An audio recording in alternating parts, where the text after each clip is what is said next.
4 महीने की detailed hearing करने के बाद जो शाही ईदगाह मस्जिद की एप्लीकेशन थी ऑर्डर 7 रूल 11 में, उसको खारिज कर दिया है। और जो शाही ईदगाह मस्जिद का तर्क था कि ये सारे suits Places of Worship Act, Waqf Act, Specific Relief Act, order 23 rule 3 ये लिमिटेशन एक्ट से बाधित है। 5 कानून उन्होंने बताए थे। उस मांग को ऑनरेबल इलाहाबाद हाईकोर्ट ने रिजेक्ट कर दिया है। और भगवान श्री कृष्ण की जन्मभूमि मामले पर भी मुझे पूरा विश्वास है आने वाले समय में भगवान श्री कृष्ण के भक्तों को न्याय मिलेगा। माननीय न्यायालय के निर्णय का स्वागत करते हैं। ये निर्णय जनभावनाओं के अनुरूप है।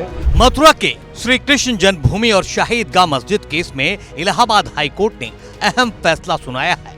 हाईकोर्ट ने मुस्लिम पक्ष की उस याचिका को खारिज कर दिया है जिसमें मुस्लिम पक्ष ने हिंदू पक्ष की 18 याचिकाओं को खारिज करने की मांग की थी, जबकि हिंदू पक्ष ने अपनी याचिकाओं में वहां पूजा का अधिकार दिए जाने की मांग रखी थी।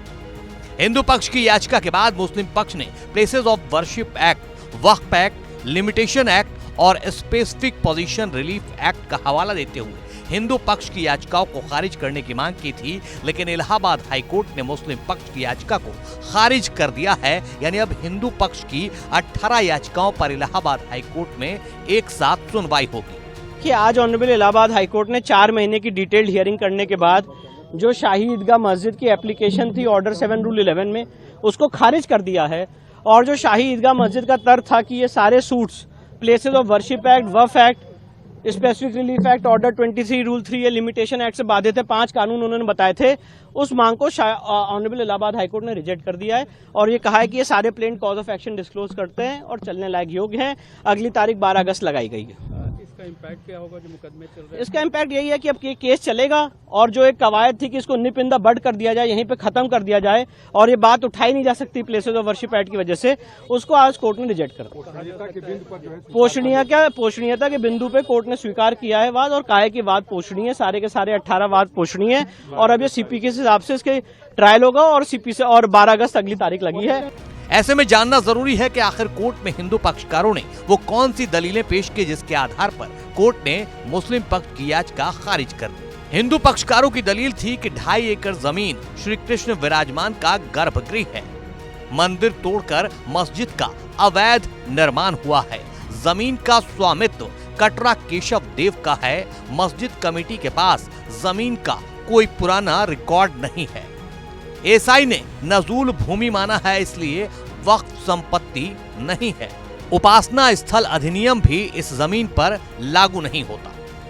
हिंदू पक्षकारों की तरफ से दी गई दलीलों के खिलाफ मुस्लिम पक्षकारों ने भी अपनी दलीलें पेश की थी। मुस्लिम पक्षकारों ने कोर्ट में दलील दी, दोनों पक्षों के बीच 1968 में समझौता हुआ।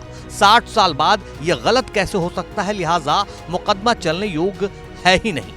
उपासना स्थल कानून यानी प्लेसेस ऑफ वर्शिप एक्ट 1991 के तहत भी मुकदमा सुनवाई योग्य नहीं है। 15 अगस्त 1947 में जिस धार्मिक स्थल की पहचान जैसी है वैसी बनी रहेगी, प्रकृति नहीं बदली जा सकती। लिमिटेशन एक्ट और वक्फ अधिनियम के तहत भी इस मामले को देखा जाए। इस विवाद की सुनवाई वक्फ ट्रिब्यूनल में हो, सिविल कोर्ट में सुना जाने वाला मामला है ही नहीं।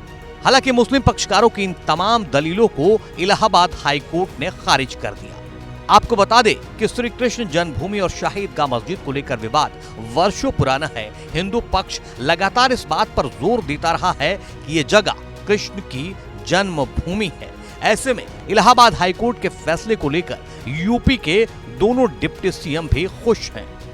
और भगवान श्री कृष्ण की जन्मभूमि मामले पर भी मुझे पूरा विश्वास है आने वाले समय में भगवान श्री कृष्ण के भक्तों को न्याय मिलेगा, भगवान शिव के भक्तों को न्याय मिलेगा।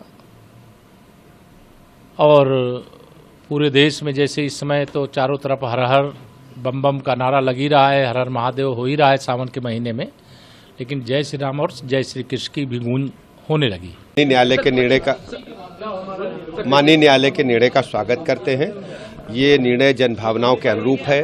हमारी संस्कृति, हमारी सांस्कृतिक विरासत, ये देश के आदिकाल से लोग चाहते हैं। रामकृष्ण हमारी संस्कृति है, हमारी विरासत है, हमारी विचारधारा है और ये बहुत अच्छा निर्णय है, हम हृदय से स्वागत करते हैं। कोर्ट में हिंदू पक्ष की ओर से 18 याचिकाएं दायर की गई हैं। कोर्ट अब हिंदू पक्ष की उन याचिकाओं पर सुनवाई करेगा जिनमें दावा किया गया है कि मथुरा की शाही ईदगाह मस्जिद के नीचे ही असली श्री कृष्ण जन्म स्थान है।